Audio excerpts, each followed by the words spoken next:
By now, the 2004 Boston Red Sox story is well known.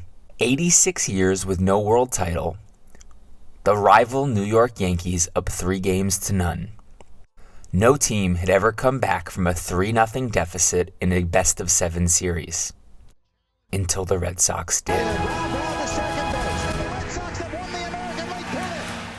At the center of that comeback, the Red Sox designated hitter, David Ortiz, Big Papi. Thanks to Ortiz's clutch play, including his 2 walk-off hits to win games 4 and 5, the Red Sox won 4 straight games to upset the Yankees and go to the World Series. Several moments in that series became a pattern Boston sports fans came to recognize during Ortiz's 14 seasons with the Red Sox. When the pressure was high, David Ortiz came to life. Ortiz hits it deep in final left center field. It's back and it's very gone. The payoff pitch. Big Papi hits it to deep right field. Ortiz hits it in the air to deep right. How many times can you go to the well? David Ortiz! Every generation has a few players like Ortiz. Players who actually get better during big moments.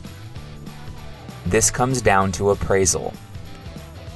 When an athlete feels pressure, their brain runs a mental cost-benefit scan. It comes down to 2 things: demands and resources. Demands: how big, uncertain, or consequential is this situation? Resources: do I have the skill, control, support, and confidence to meet the demands? If resources are greater than demands, the body enters a challenge state. The heart pumps efficiently, blood vessels stay open, and attention sharpens. If demand outweighs resources, the body enters a threat state. Blood vessels tighten, your heart rate becomes erratic, and your working memory reduces. Players who struggle with pressure see it as a threat. When resources feel sufficient, athletes appraise pressure as a challenge and actually make better decisions. You can see that reflected in Ortiz's career numbers. In the regular season, Ortiz batted .286, but in 14 World Series games, he batted .455, averaging 1 run scored per game.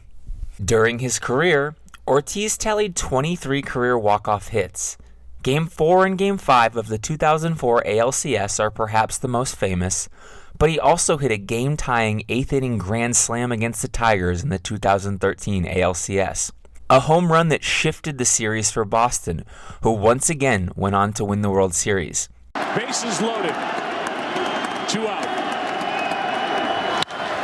Hard hit into right. Back at the wall. Tie game! Big Papi! The grand slam! Thanks in large part to Big Papi's .688 batting average in 6 games against the St. Louis Cardinals. There he goes. And a high fly ball to left. At the wall. It's gone. And he's locked in. They want a curtain call. Ortiz used difficult moments from his childhood and an attitude of simplicity and gratitude to frame big moments as a challenge, not a threat. Let me tell you, man, when I was a kid, I'd be playing in my front yard in front of my house, and all of a sudden there was a shooting going on, and you were looking at yourself just to see if the bullet came through.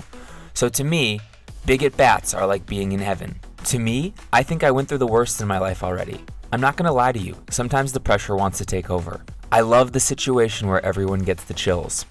I love the situation. I live for it.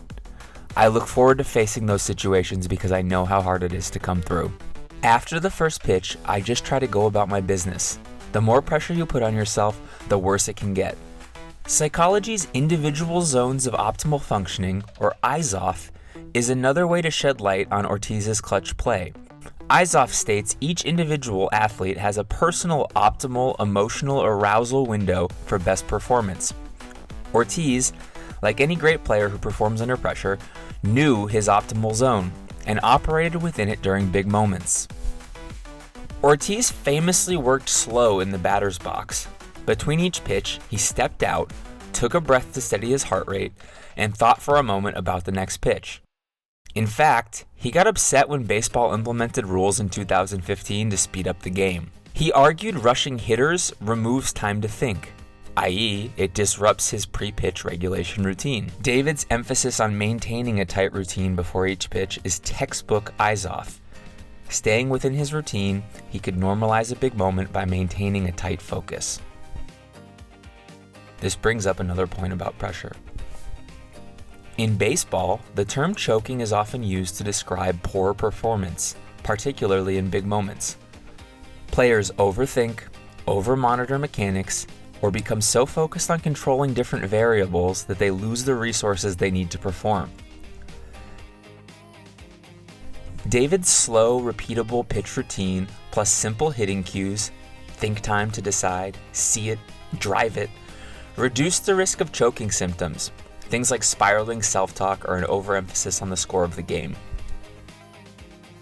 Described by Darren Fenster in Inside Pitch magazine in 2017, Ortiz actually trained pressure situations with his daily hitting. Each of his roughly 60 batting practice swings had a specific purpose. Starting with rounds of front toss, Ortiz progressed to hitting line drives specifically through the middle or opposite field. Once warm, the pressure-heavy situational rounds came in, executing hit and runs, moving runners, and driving in runners from third. Every rep simulated a game scenario, teaching precision under imaginary constraints. In the ultimate pressure training scenario, Ortiz also had his pitching coach throw Mariano Rivera's signature inside cutter. When he later faced true ninth-inning stress, the environment felt familiar. His brain had already encoded a script. This is normal. Do what you know how to do. Sure, Ortiz is thinking too, and he will get there. Swisher couldn't get to the ball that quickly. It just died. When the world turned up the volume, Big Papi stayed the same. I'm thinking he's going to take that for ball 4, and down to first base he goes.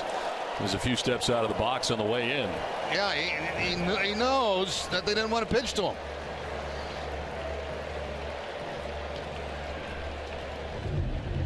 I mean, Ortiz starts down at first base before this even gets into the glove. See you later. Yeah, you don't want to throw to me. You're not going to throw me a strike, so I might as well make my way down to first.